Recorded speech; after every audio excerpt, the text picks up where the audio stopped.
As I always say, not all power moves are loud. Sometimes they're patient. They don't show up in breaking news banners, they show up in feasibility studies. And this week, South Africa has quietly made one of those moves. No press tour, no summit drama, no speeches about saving the planet, just 20 million placed very deliberately into the future of global technology. In the Northern Cape, a project called Zand Zandkopfdrift, okay, just got the kind of backing that makes Beijing, Brussels, and Silicon Valley all pause at the same time.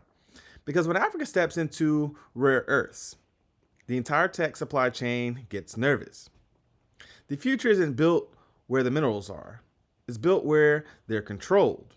And remember, if you want more Africa First stories that Western media ignores, hit subscribe. We don't chase the headlines, we chase the truth. And by the end of this video, you'll understand why this quiet South African investment matters more than most billion-dollar announcements.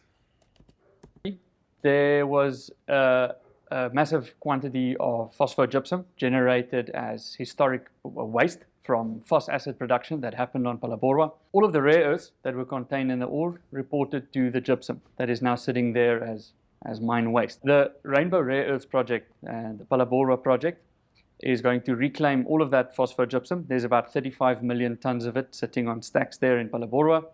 We're going to extract the rare earth elements. We're going to produce separated rare earth oxides that can go into end users and end use manufacturing, such as magnets, permanent magnets being one of the big uses. The process development is currently happening in the Rainbow Lab here in Randburg, and we've been able to make immense strides over the course of the last year or so. In process development, optimizing our reagent consumption, nailing down the flow sheet. And what we're currently busy doing is we're scaling up. So we've started running a pilot plant here in Randburg in this facility. And the aim of the pilot plant will be to nail down a couple of final design parameters, prove to the world categorically that this process works and works well, and that we can economically make this process work. And it's also going to produce a certain quantity of feed material that can go into downstream further refinement. And we hope to be publishing a definitive feasibility study in 2026, showcasing this process, after which we'd like to go into full-scale construction as fast as we can. So the rare earths is a group of elements on the periodic table. It's usually those last two lines on the periodic table that the chemistry students at school always cut off. It's elements that are difficult to pronounce and not often heard of. Two of the main ones that we are going to be focusing on making a pure rare earth oxide of is neodymium and praseodymium. So those.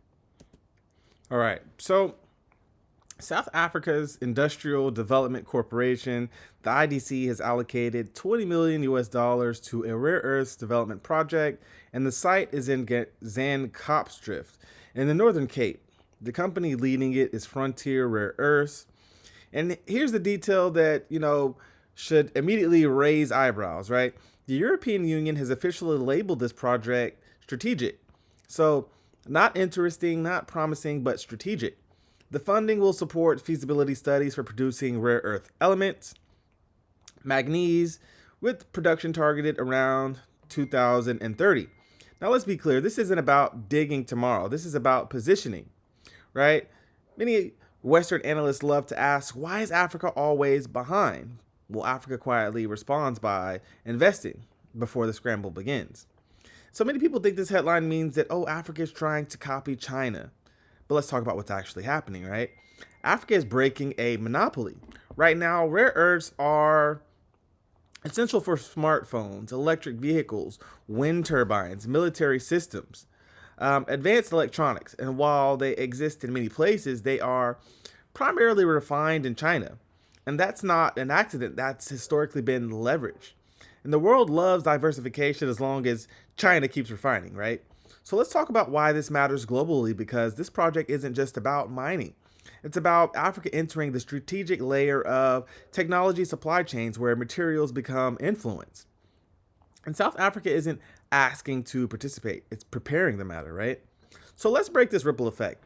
for South Africa, because in this instance, they can move up the value chain, strengthening individual sovereignty and anchoring future tech manufacturing. And then for Africa, this signals readiness for critical mineral leadership. And it builds negotiating power with Europe and Asia, opening pathways for regional processing hubs.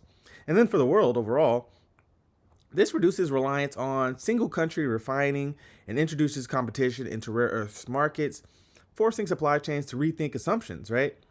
So everyone wants ethical sourcing until Africa wants processing rights too. This isn't about replacing China overnight. It's about ending automatic dependence, right?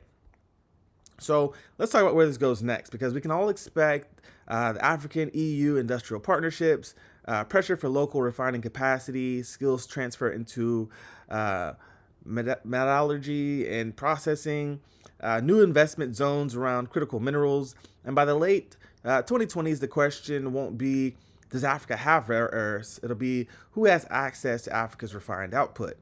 And in previous Africa Power reports, we've covered energy corridors and infrastructure sovereignty. And this builds directly on that, because pipelines move power, ports move trade, but rare earths move the future.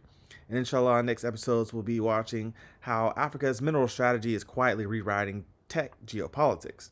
So the future doesn't belong to whoever invents first. It belongs to, So the future doesn't belong to whoever invents first. It belongs to whoever controls what inventions are made from.